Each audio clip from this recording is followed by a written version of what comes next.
Alors, dans cette présentation qui va s'articuler en 6 parties, on verra dans un premier temps la présentation de Clé Vacances et de son site internet. Ensuite, nous allons voir donc la méthodologie que nous avons utilisée, puis les enseignements que nous en avons tirés. En quatrième partie, nous allons voir justement les axes d'amélioration que nous allons vous proposer pour améliorer l'ergonomie du site. Et enfin, nous allons conclure. Alors, dans cette première partie, comme je vous l'ai dit, on va voir la présentation générale de Clé Vacances. Ensuite, on va s'attarder sur comment les utilisateurs vont arriver sur le site. Et enfin, on fera un point sur le positionnement concurrentiel de Clé Vacances. Alors, il faut savoir une chose, c'est que Clé Vacances est une association qui s'est créée en 1995. C'était le regroupement de 3 labels régionaux qui a mûri, qui s'est développé et qui est devenu maintenant le premier label qualité généraliste en France. Il faut savoir qu'ils sont à l'heure actuelle d'ailleurs leaders sur le littoral et sur la montagne et regroupent 12 000 locations et 3 000 chambres d'hôtes dans leur catalogue, ce qui a généré pour 2017 un chiffre d'affaires de plus de 310 millions d'euros. Alors, comment les utilisateurs vont arriver sur le site de Clé Vacances? Eh ben, selon 3 chemins. Le principal étant la recherche organique. On a un flux de 94 000 recherches organiques. Et ce qu'on peut voir, c'est que Clé Vacances est plutôt bien positionné lorsqu'on associe des mots-clés comme location de vacances ou gîte, parce il se retrouve dans les 3 et 4 premières places. On voit également que sur des mots-clés qui sont un peu différents comme nuit insolite, on les retrouve autour de la 10e place.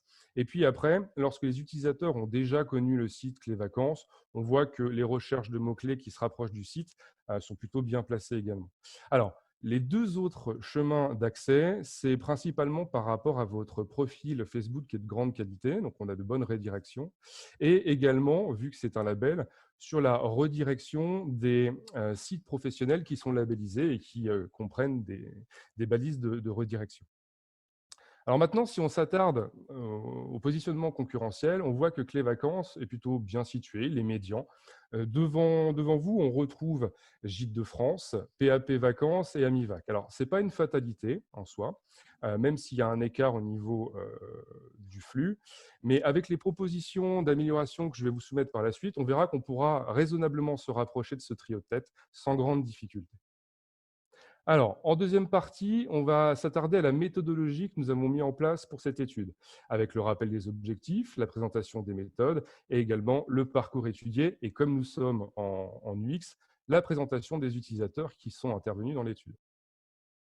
Alors, les objectifs de l'étude, c'était quoi? C'était d'évaluer votre site d'un point de vue ergonomie, avec une expertise d'expérience utilisateur, tout en intégrant justement les retours utilisateurs, de situer votre site Internet par rapport à son environnement concurrentiel. Et avec tout cela, vous proposez des axes d'amélioration pour augmenter l'ergonomie de votre site Les Vacances.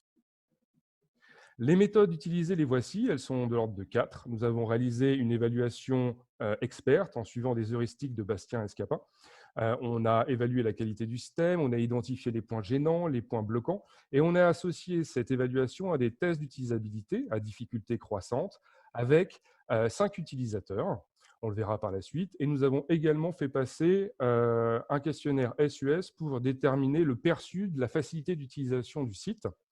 Ensuite, nous avons identifié les modèles mentaux des utilisateurs grâce à un trait de carte, ce qui nous a permis de voir si l'architecture proposée du site est en rapport à ce que pensait l'utilisateur.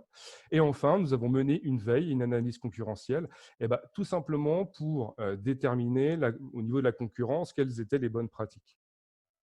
Alors, le parcours étudié, le voici. Donc, c'est le parcours principal du site, c'est de faire en sorte d'avoir une location de vacances. Donc, on va réserver un bien. Donc, on va s'attarder à l'écran d'accueil, puis on passera sur l'écran des résultats avec la liste, l'écran de recherche par la carte. On passera à l'écran justement de détail du bien et après, on arrivera au formulaire de prise de contact, de réservation en ligne et de paiement. Alors, nos utilisateurs, les voici. Ils sont 5. C'est un panel très hétérogène. On a Cindy, 34 ans, qui est professeur des écoles, Jean-Marc, 62 ans, qui est retraité, Aurore, 33 ans, qui est professeur, avec une spécificité, elle est anglaise, elle vit à Londres, Antoine, 37 ans, qui est agent technique, et Marie, 49 ans, qui est étudiante En UX, alors ce qui est intéressant de voir là, c'est qu'on a une expertise qui est variable au point de vue de l'utilisation de ce genre de site de réservation et également dans leur habitude ou pas de voyage. Alors, les enseignements que nous avons tirés de, toute cette méthode, de toutes ces méthodes, les voici. Je vais vous les présenter par rapport au parcours que nous avons identifié. Donc, on arrive sur l'écran d'accueil. Première chose, vous avez une visibilité immédiate de l'outil. Ça, c'est super. On a tout de suite, au niveau des yeux, la recherche simplifiée. On a aussi la possibilité de passer le site totalement en anglais. Donc ça, pour des clients ou des utilisateurs anglo-saxons, c'est vraiment super également. Alors, les points améliorés, on a malheureusement sur cette page-là trop d'informations immédiates qui va limiter au final la compréhension des tâches à réaliser, c'est dommage. Et on a un guidage qui est très peu utilisé avec l'absence de label et le fil d'Ariane. Ce qui est plus gênant, c'est qu'on a un header, donc la base en haut en rouge, qui est très complexe, avec une multitude d'informations et qui ne facilite pas non plus la compréhension de ces éléments. Et on a une absence d'outils pour affiner la recherche sur cette page.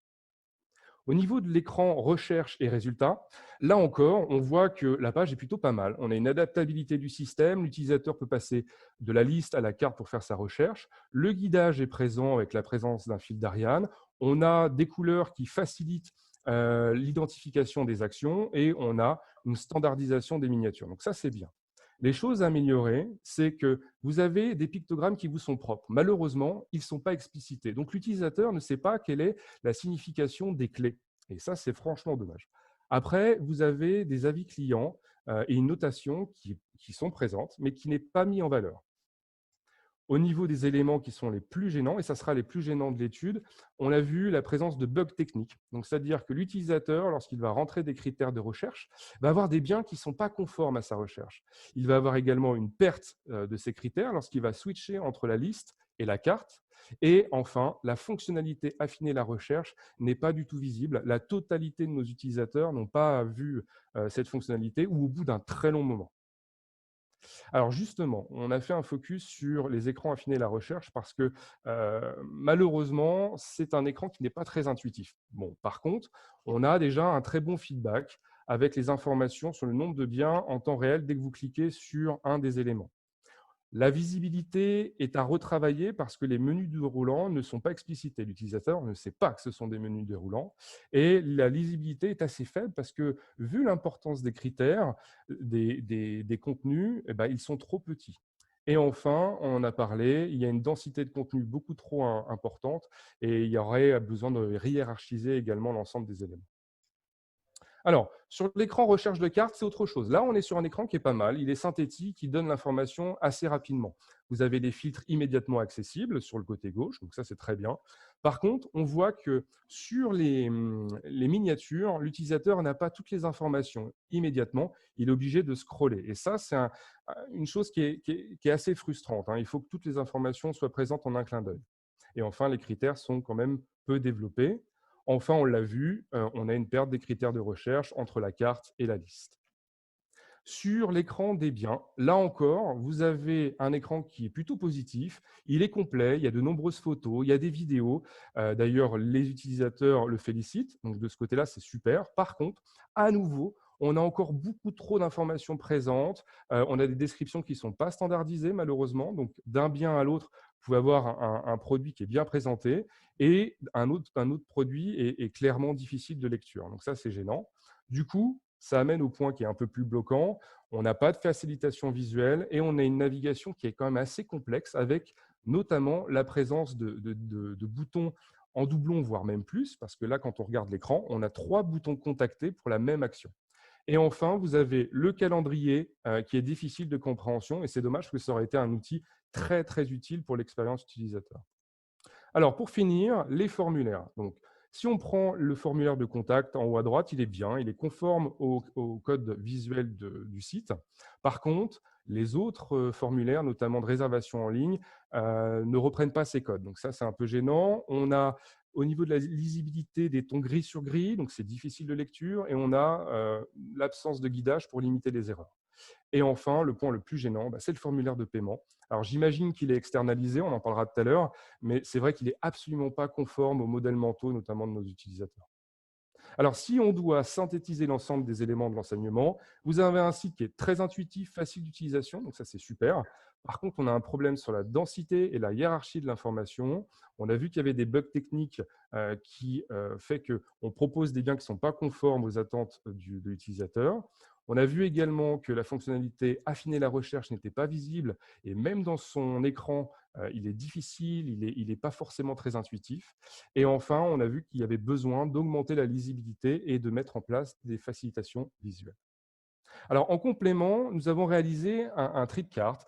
C'est une méthode qui permet de voir si l'architecture du site est conforme à ce que l'utilisateur va avoir envie de voir, justement. Et ben, on voit que c'est bon, que l'utilisateur reprend la même construction avec une petite variation, notamment en intégrant des outils pour affiner la recherche sur l'écran d'accueil avec la recherche synthétique. Alors, par rapport à tous ces éléments que nous avons vus, on va vous présenter des axes d'amélioration qui permettront à votre site d'être plus performant, notamment sur l'expérience utilisateur. Donc, si on reprend les écrans, c'est simplifier et harmoniser votre header. Tout simplement parce que si vous le faites, on va recentrer l'attention de l'utilisateur sur sa tâche première qui est la réalisation d'une prise de contact et de réserver un bien. Et si vous faites cela, vous allez valoriser également toutes vos catégories parce qu'elles seront plus lisibles. Alors, on peut voir notamment chez Airbnb et Amivac des bonnes pratiques qui ont fait cette mutation et qui ont identifié justement un header de qualité et simple. Concernant les voyageurs, notamment, on a vu que ça serait nécessaire de différencier les voyageurs. C'était une demande de nos utilisateurs. Et on peut voir également que chez Amivac et Airbnb, pardon, ceci a été réalisé et de manière très performante, notamment du côté de Airbnb. En complément, sur cet écran d'accueil, on pourrait nommer les champs de recherche et mettre en place aussi le contenu séjour à thème qui est juste en dessous de la ligne de flottaison, qui est super, qui n'est pas assez mis en valeur et qui pourrait être vraiment une plus-value pour vos utilisateurs qui notamment ne savent pas où voyager et à quel moment. Alors, deuxième préconisation, qui est la plus importante, c'est sur l'écran recherche et résultats. On l'a vu, il y a des problèmes de bugs au niveau de la proposition des biens qui ne sont pas conformes aux critères de recherche. Et ces mêmes critères de recherche ne sont pas fixes entre la liste et la carte. Il faut être très clair, si ça, ce n'est pas corrigé rapidement, vous perdez énormément d'utilisateurs parce qu'ils vont avoir tendance à partir du site. Et la deuxième chose, c'est la refonte du système de filtre. On l'a vu, elle n'était pas visible ou pas intuitive. L'idée, ça serait de faire un petit peu comme Gîtes de France et Amivac, qui ont mis en place notamment un système de liste à puces de côté latéral et qui fonctionne très bien, parce qu'on peut voir en même moment qu'on sélectionne ces critères les biens au niveau du résultat. Alors en complément, si jamais cette refonte est trop chère, notamment au niveau des ressources ou d'un point de vue financier, il faudra revoir la visibilité de la fonctionnalité, retravailler l'écran en hiérarchisant et en simplifiant les catégories, en montrant visibles les menus déroulants. Augmenter la taille des avis et des notations, expliciter les pictogrammes avec des pop-up notamment, et encore ajouter des photos en miniature, parce que vous avez des superbes photos, c'est dommage d'en avoir qu'une seule. Alors, sur l'écran de recherche par carte, pardon, on a vu c'était un écran de qualité. Le seul élément assez gênant, c'était au niveau de la miniature. Donc, on pourrait s'inspirer notamment de la concurrence qui met des miniatures avec les informations synthétiques visibles en un clin d'œil et on n'a pas besoin de scroller pour avoir accès à ces informations. Sur l'écran, détail et bien. Alors, on l'a vu, une nouvelle fois, votre page est plutôt complète, mais elle a besoin de simplification, elle a besoin d'être épurée. Ce n'est pas parce qu'on fait plus simple que c'est moins bien, tout au contraire. On va pouvoir proposer des rubriques avec une description plus simple, avec moins de caractères, tout en laissant la possibilité à l'utilisateur d'aller voir plus. On pourrait standardiser le contenu également et amener de la facilitation visuelle en ajoutant des icônes ou en modifiant notamment les avis de vos voyageurs. Enfin, sur cet écran, on pourrait améliorer le guidage, parce que l'utilisateur va passer quand même beaucoup de temps dessus, en intégrant une carte de synthèse qui va regrouper les informations du bien et de la réservation, et qui sera visible tout au long de son parcours sur cette page-là, comme on peut le voir chez Airbnb ou chez Gîtes de France. Alors, pour conclure cette présentation, Au niveau des enseignements, on l'a vu, vous avez un site de qualité qui est simple d'utilisation. D'ailleurs, il a un très bon score au SUS de 74,5, donc c'est bien. Vous avez un nombre de biens qui est conséquent, détaillé grâce à votre label et de qualité. Et vous avez mis en place 2 langues sur votre site internet, donc ça, c'est très bien. Il faudrait quand même améliorer la lisibilité et la hiérarchisation pardon, du contenu. La densité de l'information est quand même un peu importante. Il faudrait mettre en place une différenciation des voyageurs, etc. Augmenter la visibilité de la vie client et des pictogrammes. Enfin, sur les éléments qui sont très gênants, on a vu des bugs techniques, on a vu également la perte de critères au niveau des recherches, que le header était complexe et qu'une facilitation visuelle serait optimale. Alors, si on devrait finaliser ça sur une ordre d'importance de nos préconisations, vous l'avez compris, c'est régler les bugs identifiés pour que les utilisateurs restent sur votre site et n'aient pas la volonté d'aller ailleurs, et de refondre le système de filtre qui est vraiment très complexe et pas facile à identifier. Structurer, hiérarchiser et épurer, amener de la simplicité, guider en intégrant une carte système notamment avec des éléments de synthèse, améliorer la lisibilité de vos miniatures, différencier vos voyageurs et simplifier et harmoniser votre header. Enfin, de moindre importance, mais toujours avec une plus-value, c'est augmenter la taille des avis clients et la notation, expliciter les pictogrammes, ajouter des photos dans les miniatures, nommer les champs de recherche pour un meilleur guidage et repositionner le contenu séjour à thème qui est vraiment super sur votre site internet. Voilà, j'en ai fini. Je vous remercie pour votre écoute et je suis à votre disposition.